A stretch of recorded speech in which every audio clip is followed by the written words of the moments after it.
सच्चाई ये है 2004 में भी 1 करोड़ 20 लाख घुसपैठिए थे और यूपीए ने माना था इसको। यूपीए के तब मैं आपको बता दूं, श्री प्रकाश जायसवाल तत्कालीन गृह राज्य मंत्री ने ये आंकड़ा दिया था। पता है संसद में एक सवाल के जवाब में उन्होंने उत्तर दिया था। इस बात को मैं जानता हूं। मैं ये कह रहा हूं कि हमने उसको समस्या माना और उसके समाधान के लिए काम किया और 1.5 लाख से ज्यादा घुसपैठिए निकाले और ये 11 साल में 3000 निकाल के बकलौली करेंगे।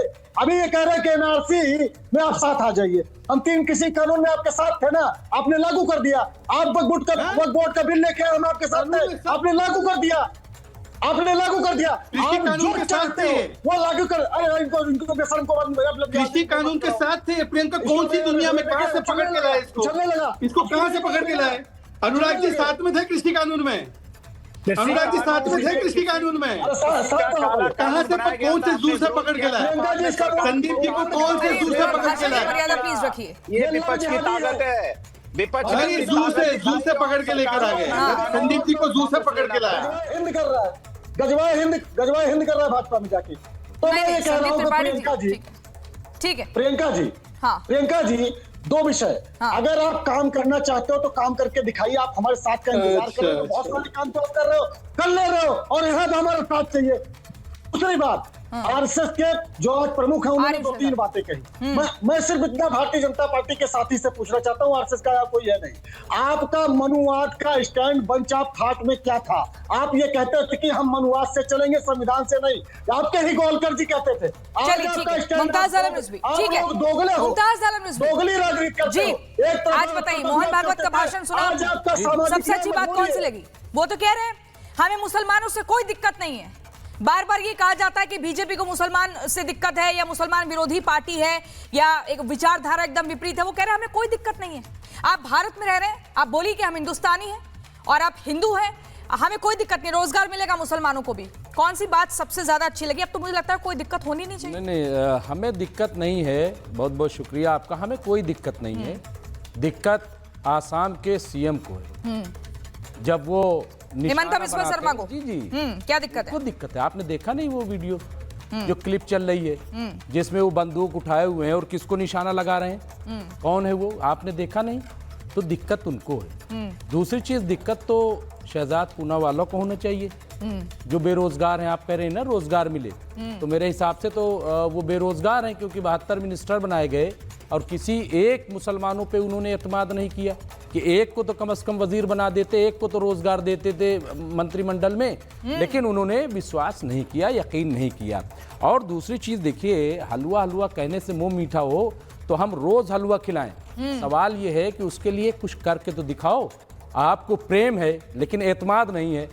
हाँ, ये लोग शहजाद पूनावाला हो, मुख्तार अब्बास नकवी हो, ये लोग जाते हैं मुसलमानों के बीच में, अच्छा काम करते हैं, लेकिन हेमंता बिस्वा शर्मा जैसे लोग आते हैं और वो इनके किए धरे पर पानी फेर देते हैं। डॉक्टर मोहन भागवत जी बहुत अच्छी बात कर देते हैं कभी कभी, लेकिन जो उनके अगेंस्ट काम करते हैं उस पे एक लफ्ज नहीं बोलते कि क्यों है।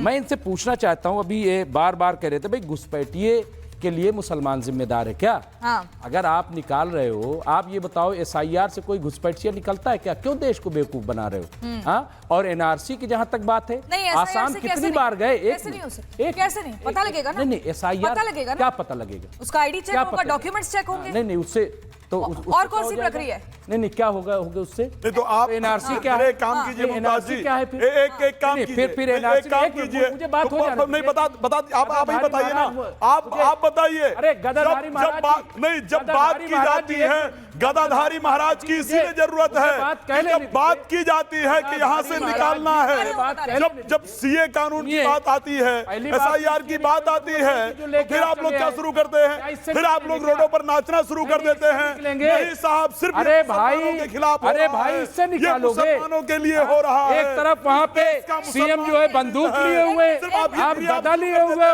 देश में चल क्या रहा है? देश में क्या चल क्या रहा है? लीजिए, एक तरफ बंदूक, आप दूसरी तरफ अगर भारत में एपीजे अब्दुल कलाम बनोगे तो ये भारत वर्ष आपको राष्ट्रपति बनाने के लिए तैयार है, लेकिन अगर बुरहान बानी बनोगे, ये एजेंसियां नहीं है, बनोगे तो क्या कर रहे हैं? जाएगी। सवाल करो, कोई गदा लिए चला रहा है, कोई बंदूक लिए चला रहा है, कोई तलवार बांट रहा है, कोई त्रिशूल बांट रहा है, देश को कहां दाना जाएगा, उनके प्रति बुलेट ही चलाई जाएगी, उनके प्रति तलवार ही चलाई जाएगी। आप देश को अफगानिस्तान बनाना चाहते हो? कौन? क्या करना चाहते हो? देश को हिंदुस्तान बनाना चाहते हैं, अफगानिस्तान और अफगानिस्तान को आप बनाना चाहते हो, नहीं चाहते हो? आप चाहते हो बनाना। ठीक है, ठीक है। मैं एक मिनट, मेरी बात, एक बात प्रियंका जी, एक मिनट बात पूरी करनी है। आचार्य राज मिश्रा आ रही हूं, बोलिएगा, मेरी बात पूरी हो जाने दीजिए। हाँ। देखिए ऐसा है कि मैं कह रहा हूं कि एनआरसी की बार अभी शहजाद पूनावाला जी ने कहा, एनआरसी की बात कही। आप बताइए आसाम में कब से एनआरसी चल रही है? क्या वहां एनआरसी की प्रक्रिया पूरी हो गई? हेमंता बोल रहे हैं वहां पे विश्वकर्मा, तो आप हमें जवाब दीजिए कि 5 रुपया से 4 रुपया दे दीजिए, गोली चला दीजिए, क्या इससे घुसपैठिए भागेंगे? ये ड्रामा है, ये महज जो अक्सरियती तबका है, हिंदू तबका है, उसको बेवकूफ बनाना है। इनको करना धरना कुछ नहीं। इसीलिए मैं तमाम अपने हिंदू भाइयों से कहूंगा और आचार्य राज मिश्रा जी से भी कहूंगा कि इनके चक्करों में मत पड़िए, ये आपको बेवकूफ बना रहे हैं, आपको कुछ इससे मिलने वाला नहीं है। इसी तरीके से आप गदा भांजते रहेंगे और गजा भांजते भांजते आप जो है वो कुछ नहीं होने वाला है। छोटा सा रिएक्शन मैं शहजाद से ले लेती हूँ, एक मिनट। बारूदी की सरकार पे लग रही है, एक मिनट मैं आ रही हूँ आचार्य मिश्रा जी। शहजाद, ये कहा जा रहा है, ये इतना दोहरा मापदंड क्यों है? कभी कहा जाता है, एक संगठन कहता है कि भाई जितने ज्योतिर्लिंग हैं, जितने मंदिर हैं, उसमें मुसलमानों की एंट्री नहीं होगी, कुंभ में मुसलमान दुकान नहीं लगाएंगे। फिर दूसरी तरफ ये एक संदेश दिया जाता है कि सबको रोजगार मिलेगा, सब एकता के साथ रहें, समाज में एकता ही सबसे बड़ी सुरक्षा है। तो यहाँ पर मुस्लिम वर्ग अभी भी कंफ्यूज्ड है। अरे कंफ्यूजन की कोई समस्या नहीं है। क्या सऊदी अरेबिया के मक्का मदीना में कोई नॉन मुस्लिम जा सकता है क्या? हाँ।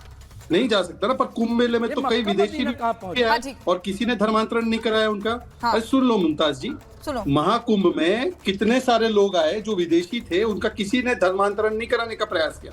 दूसरी बात, हमारे स्वामी जी यहाँ पे आचार्य जी के हाथ में गदा है, गदा हनुमान जी को अलंकृत करता है।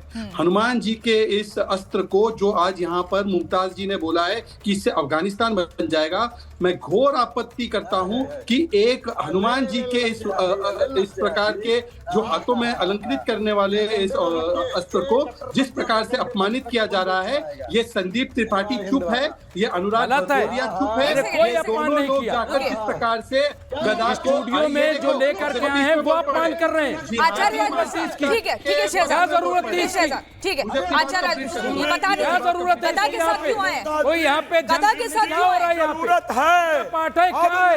एक्चुअल में जरूरत है, अब इसकी जरूरत है और यही लेकर चलना होगा। मैं तो आह्वान करता हूँ सनातनियों को, मैं तो आह्वान करता हूँ हिंदुओं को,